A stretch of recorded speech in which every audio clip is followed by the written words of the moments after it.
அனைவருக்கும் வணக்கம்.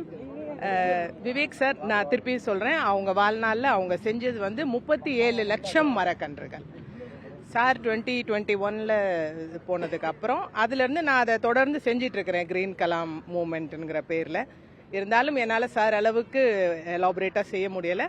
இந்த 5 வருடங்களில் நான் வந்து ஒரு 80,000 மரக்கன்றுகள் நாங்கள் அந்த பிளான்டேஷன் ப்ரோக்ராம் பண்ணியிருக்கிறோம். CISFங்கிற ஒரு அமைப்போடு சேர்ந்து நாங்கள் கிட்டத்தட்ட 80,000 மரக்கன்றுகள் நட்டிருக்கிறோம். இது கொஞ்சம் தொய்வாக தான் போயிட்டே இருந்துச்சு.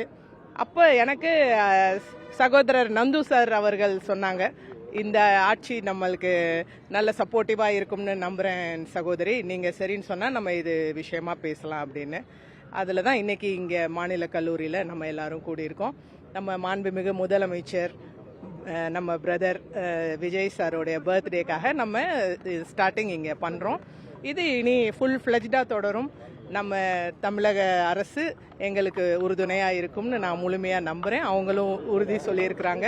ஸோ இனி ஃபுல் ஃப்ளெஜ்டாக நம்ம இதை ஸ்டார்ட் பண்ணிடலாம்.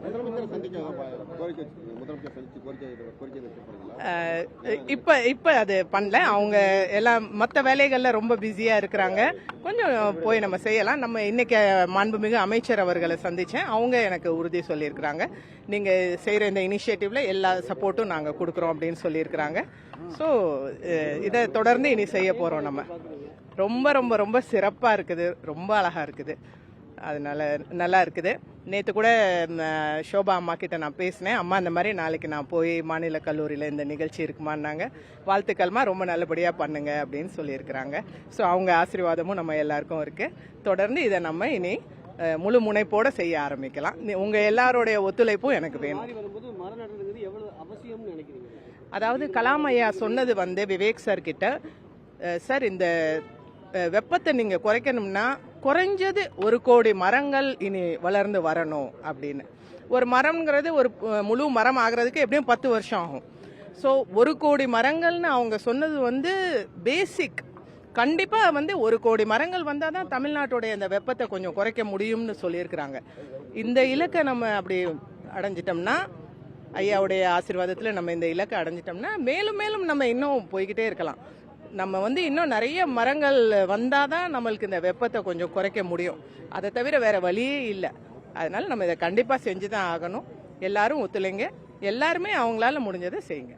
பல இடங்கள் அரசியல்வாதிகளும் சரி, பல அமைப்புகளும் சரி மரக்கன்று நடுறாங்க, நட்டதோட விட்டுட்டு போயிடுறாங்க. அதுக்கப்புறம் அது வளர்ந்தா அதனால தான் சார் வந்து ஒரு பாலிசி எப்படி வச்சாங்கன்னா, அவங்க எப்போவுமே இந்த கல்வி நிறுவனங்களில் வைப்பாங்க. ஸோ அது வந்து ஒரு கேட்டட் இது மாதிரி ஆயிடுது. அதுக்குள்ளே வைக்கும்போது கண்டிப்பாக அவங்க தண்ணி ஊற்றி அதை வளர்த்து கொண்டு வந்துடுவாங்க. போன வருஷம்லாம் நான் சில மருத்துவக் கல்லூரிகளில் வச்சேன். அவங்க அந்த கல்லூரியில் உள்ள நிர்வாகத்தில் என்ன சொன்னாங்கன்னா, குழந்தைகளுக்கு நாங்கள் இதை ஒரு ப்ராஜெக்டாகவே கொடுத்துருக்குறோம். 5 வருஷம் நீங்கள் இங்கே படிச்சுட்டு போகும்போது ஓரளவுக்கு பெரிய மரத்தை நீங்கள் உருவாக்கி கொடுத்துட்டு போகணும், அது உங்களுக்கு ஒரு ப்ராஜெக்ட் அப்படின்னு சொன்னாங்க. ஸோ அப்படி சொல்லும்போது அது கண்டிப்பாக நல்லா வரும். எல்லாருக்கும் நான் சொல்றது ஒண்ணுதான், ஏதோ ஒரு சூழ்நிலையில ஒரு மரத்தை வெட்ட வேண்டிய ஒரு சூழ்நிலை வரலாம்.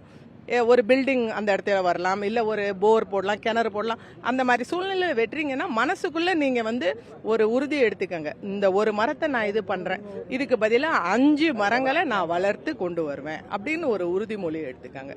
முடிஞ்ச வரைக்கும் அதை தவிர்த்துருங்க. அதுதான் நான் சொல்றேன். Thank you so much. தேங்க்யூ.